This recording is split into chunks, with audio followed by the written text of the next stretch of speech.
Hey, it's Senthil here. Welcome to the Business and Society podcast. Every fortnight, we speak to a world leading thinker to better understand the role of business in society. Joining me today is Auden Schendler. Auden is the Senior Vice President of Sustainability at Aspen Skiing Company and has published widely, including in the New York Times, Harvard Business Review, Financial Times, and The Atlantic. You may have read his book, Getting Green Done: Hard Truths from the Front Lines of the Sustainability Revolution. His new book is coming in November from Harvard Business Review Press, titled Terrible Beauty: Reckoning with Climate Complicity and Rediscovering Our Soul. I sat with him to draw some lessons from his experience and thought leadership in the corporate sustainability. Thanks so much for joining me today, Auden. It's a pleasure having you with us. My pleasure to be here. Thanks for having me. Tell me, when I was reading your website, you mentioned you worked as a burger flipper, bobcat driver, medic on a rural ambulance, junk sorter, gas station attendant. What brought you into sustainability? That too, 2 decades back when the topic was in no one else's mind.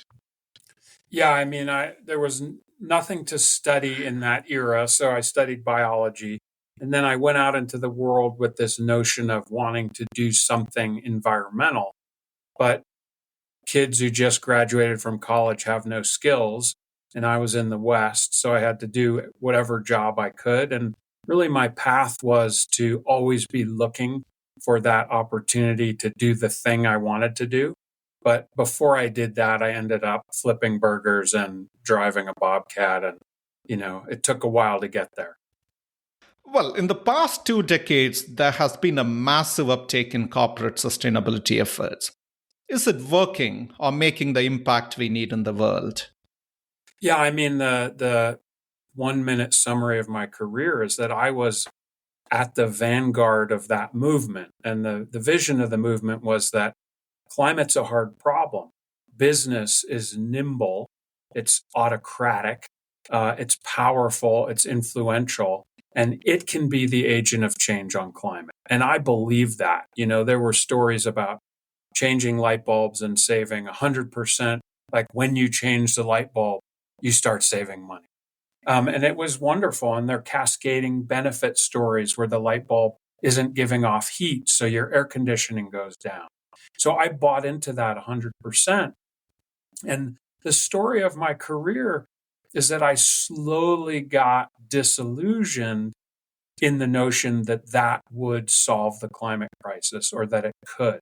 And then my thinking evolved over time to think that that was actually a barrier to solutions. And as we'll discuss, I'm not negative on our ability to solve climate, but I think that the corporate sustainability field has been hugely problematic.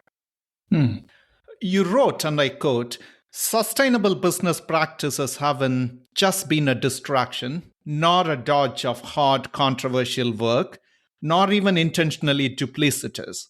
The approach has been evil because it represents complicity. Why do you say that? Yeah, so, I described what sustainable business is, which is we're going to reduce our emissions at a profit and we're going to solve climate that way. And I spent years on it. And one day I was riding my bike at lunch and thinking about what I was doing. And this word popped into my head, and the word was complicity. And here's what I mean by that. If you were the fossil fuel industry and you wanted very powerful organizations, corporations, with huge influence, lots of money, and lots of ability to influence others, if you wanted them to appear that they were being environmentally conscious, but to not actually get in your way, the suite of things you'd prescribe for them to do would be the suite of things that fall under the category of ESG or corporate social responsibility. So you'd want them to measure stuff. You'd want them to certify to third-party standards. You'd want them to publish reports to reduce their own carbon footprint, but to do so in a voluntary way. In other words, if you look at these things, it's what I call it, it's carbon navel gazing. You're sort of messing around in your own backyard, but you're never influencing systems. And so in a way, corporate social responsibility, sustainable business practice enabled the continuation of the fossil fuel economy because it never got in the way, but it made business appear to be green. And media gave business a pass. They said, this is great. We love what you're doing. So it seems you're unhappy that businesses take responsibility for the climate problem only as their own individual emissions challenge, instead of seeing it as a systemic issue. I'm wondering, at a time when businesses are struggling to find ways to reduce their own carbon footprints, how does such an approach help? Yeah. So, my expertise is in a corporation reducing its carbon footprint. I've done it. And what I learned is if you're a business that cut its carbon emissions 30% by fair means, and we'll call that energy efficiency, renewable energy, lighting retrofits, those kinds of things, boiler retrofits, green buildings, you're amazing. You're Superman. It's really, really difficult to do that. It's expensive. It's distracting from other priorities. And so we're asking business to cut its emissions really 100%, right? Every business has to cut its emissions 100% by 2050 to solve the climate crisis. So it'll never happen because it's all voluntary. And the way to think about how to drive the bigger change was our experience where our emissions weren't going down initially. And we dug into it and we realized that our utility was entirely coal power, coal fired. And so we spent a decade working to change the board of that utility so that the utility would move to clean energy. That happened. It was hard work, but when it happened, our carbon footprint started to plummet. But the lesson there is a bit of an epiphany, which is to change your own carbon footprint, you have to change the system's footprint. And that's sort of a metaphor for the entire conversation. There's quite a bit to unpack there, but let me just get this carbon and net zero started. Net zero or carbon neutrality is all the rage now, but you seem to oppose that idea. You argue that concepts like net zero are nonsensical. What should businesses use as a quantifiable objective in their efforts against climate change? Yeah. So, business, I think, needs to say, how are we going to meaningfully solve the climate problem? And the problem with net zero, it says, we're going to solve the climate problem for our own selves. And we're going to do it using the only way a business gets to net zero is by using offsets. And those are typically very sketchy financial instruments. So if a business looks only after itself, and let's say it were 100% successful in legitimately reducing its emissions to zero, that still doesn't solve the climate problem. And so you can imagine a conversation with the CEO. Tell me about your climate work. Well, we've cut our emissions to zero. Tell me, CEO, is that going to solve the global climate problem? Because nobody else has done it. No other countries are doing it, and it's entirely voluntary. Well, you're right. It won't solve the climate problem. So just to be clear, the corporation's climate solution doesn't solve the climate problem. But Auden, is it businesses' responsibility to solve society's problems? Because, some scholars argue that no, they work in free markets and they act out of free will, whereas policies are the tools government should use to influence systemic change. What are your thoughts on this? Yeah, I mean, the problem is you could agree with that, but all of the businesses I'm talking about and criticizing have said, we care about climate. We're going to help solve the problem. It is a major priority. If you don't care at all, it's not a problem. But these are businesses, Microsoft, Salesforce, Google, that have said, we care deeply and we want to fix it. So that's the problem. A bedrock of your argument is the importance of politics, policymakers, and legislation to tackle sustainability problems such as climate change. At the same time, as you observed, leaders in the corporate sustainability movement are more or less silent on policy. Why is it this way?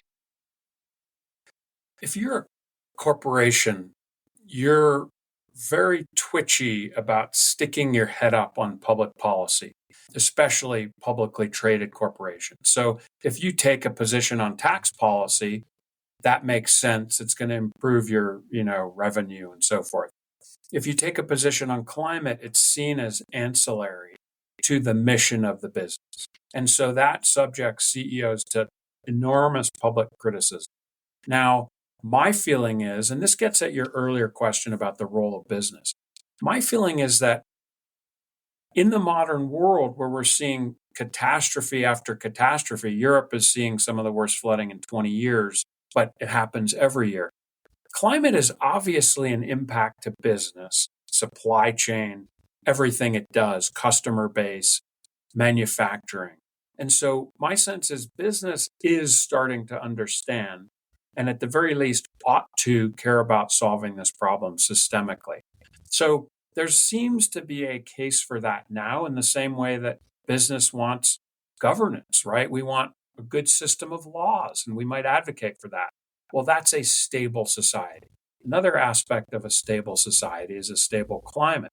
So the other piece of it is when businesses lead on these type of things, they garner all kinds of good PR that helps them retain employees and get free press and advertising. So I'm starting to think that business does have this role to play, but it hasn't really seized it at the meaningful level that I'm describing. Where do you get the signals for this climate emergency, Auden? Look, I work in the nonprofit space. Climate change is a huge issue for the communities we serve.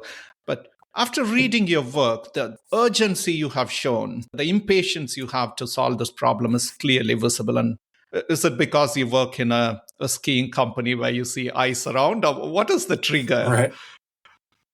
My book, which is called Terrible Beauty, is about basically the things that you love deeply, your family, your children, your environment, your neighborhood, the place you grew up.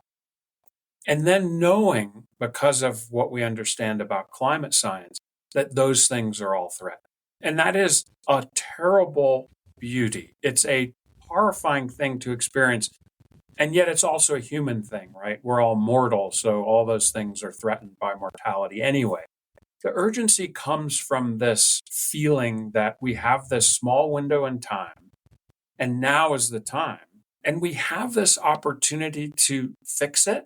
And there's a sort of tragic optimism in the idea that if you're capable of doing something of great moral worth and great civilizational importance, you know how to do it, you're obligated to act. So that's part of what's driving me. Interesting. One of the hallmarks of your argument is the nexus of climate and equity.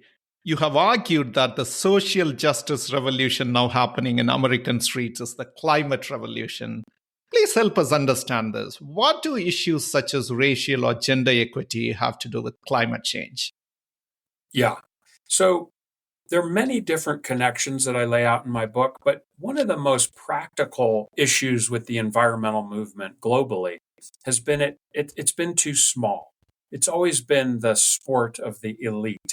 And, in the United States, there's expression, save the whales, right? And it's making fun of environmentalists because basically you may not be able to feed your family. You may have to pay college debt. You may be suffering from disease or whatever. And you've got these wealthy elite environmentalists saying, save the whales. So the environmental movement has never been big enough. And yet all of the things that environmentalists care about are common within the justice community as well. They're voting for the same people. In many cases, they're advocating for the same solutions. Dense housing on mass transit is a justice and equity solution, but it's also a climate solution. So the key point is that these movements have to merge, and arguably labor is another piece of that, what could be this broad movement on one hand. And then there's another piece of it that is about ethics and respect and how we are as people. The United States has a thing with race, as a Black friend of mine says. And until we reckon with that, the reality on the ground of how we've treated members of our society we're not going to reckon with another issue of dignity and respect that requires us to see the world clearly, which is climate change. Let me bring this ethics argument into corporate sustainability role. Should businesses look at sustainability as a value creating opportunity? Or should corporate sustainability interventions offer a payback, such as profit or brand differentiation? Let's say when you speak to your CEO about a sustainability project, do you make economic arguments or ethics arguments?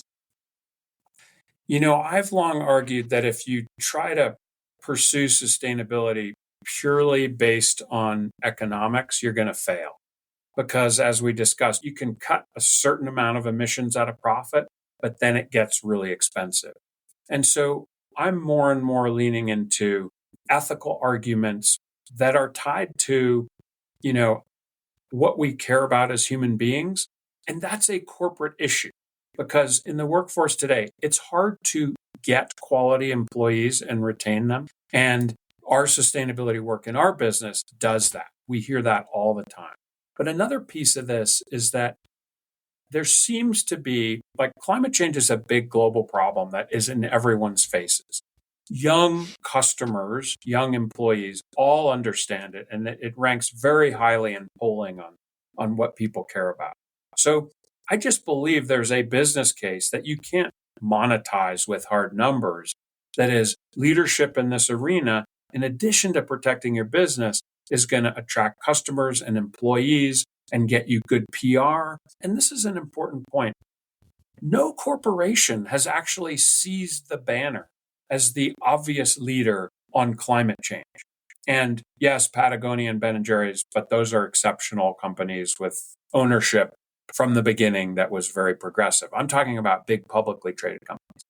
It seems to me if a Coke or a Pepsi started doing the things I'm describing by wielding power and using CEO voice on climate and moving policy and creating social movement, they would own that space forever and their competition would never catch up to them. So I think there's all kinds of opportunity here. But to answer your question, it can't just be an economic argument. It can't be a pure business argument. There's an element of ethics here. So let's take a business like Coke or Pepsi. They operate in multiple countries, they have multiple product lines.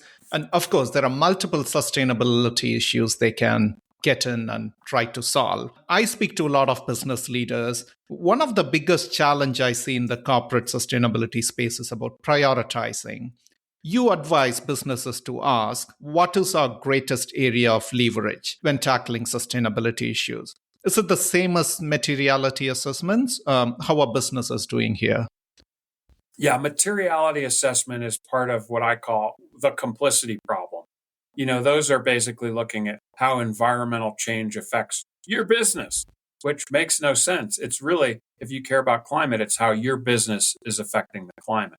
So I think that it's very difficult for businesses to prioritize climate. If Coke and Pepsi are both a good and a terrible example. These are basically of the fossil fuel industry. They use plastic, which is made from fossil fuels, and their whole business model has been around essentially preventing anyone from stopping them from using a lot of plastic. So some businesses simply can't be sustainable, and those two cannot unless they radically change their business model. Now, there's a way to do that, but they're not going to do it. So other businesses, though, it's not such a reach to be a leader in sustainable practice and policy and power wielding.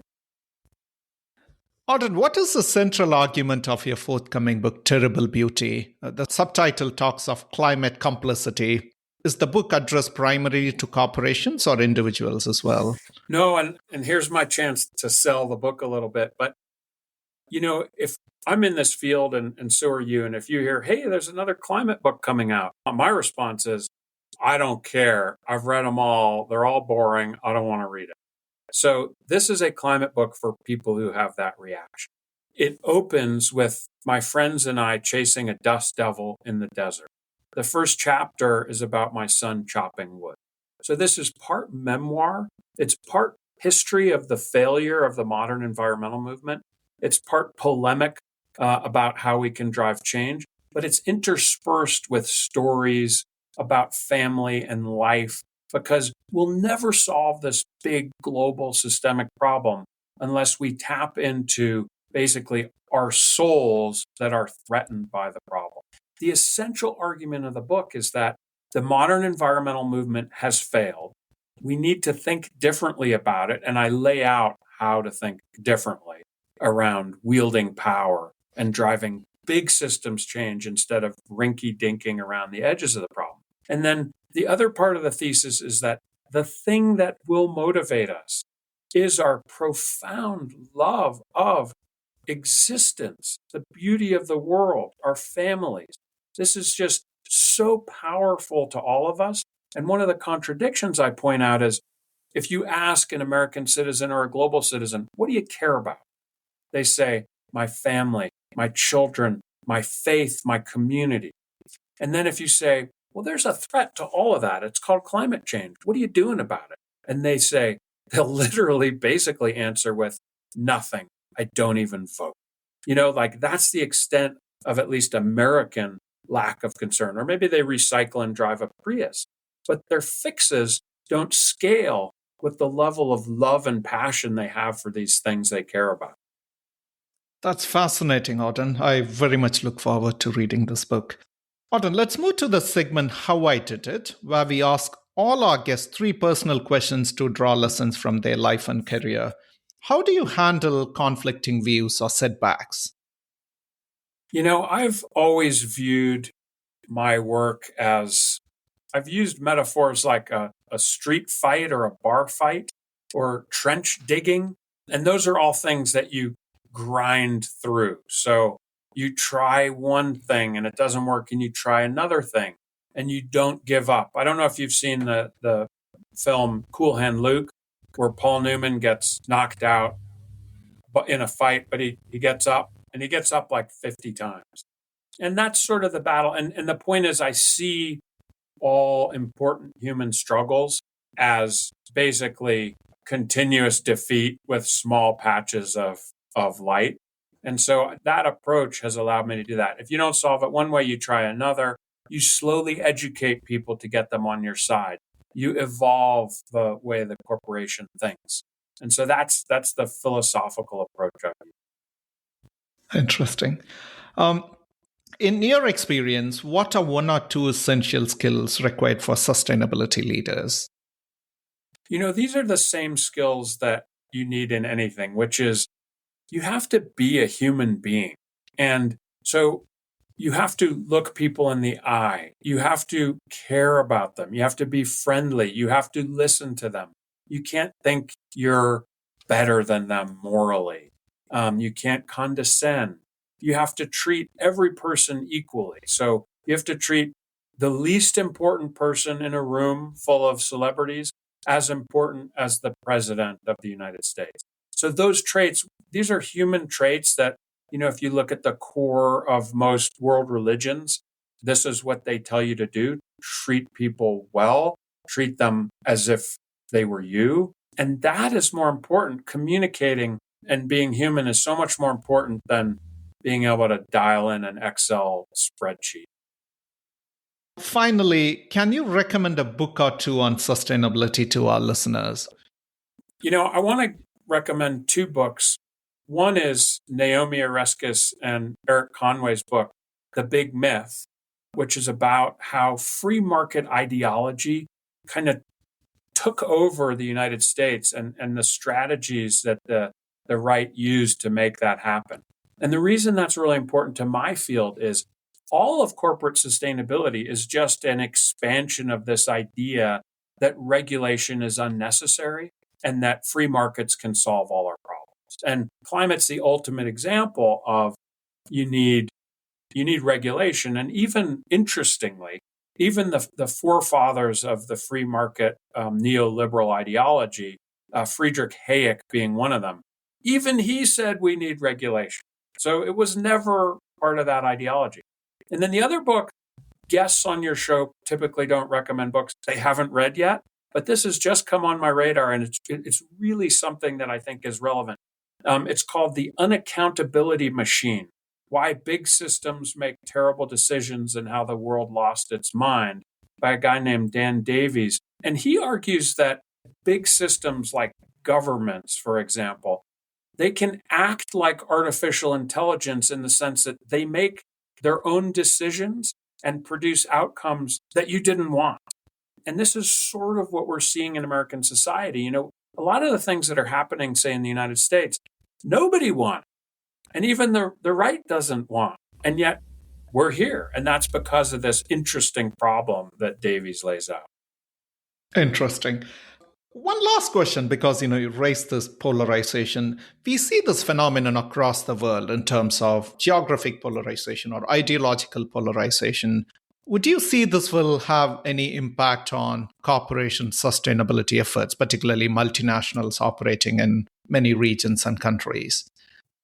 Yeah, it is happening because it is affecting sustainability work because corporations are scared, of taking strong positions on policy or on even ethical questions. The world goes through phases of polarization, and obviously we're in one now, but I'm optimistic that this will pass. And part of the reason is if you look, at least in the United States, most of us agree on most things, even the things that polarize us, whether it's women's health care or even climate change. Most Americans agree. So we're almost dealing with a political system problem. The infrastructure of our political system is broken versus a democracy and agreement problem. Excellent. Thank you so much, Auden, for joining me and sharing your valuable perspectives. And I very much look forward to reading your book, Terrible Beauty. It was an absolute pleasure talking to you today. Thank you so much for having me, and I appreciate your thoughtful questions.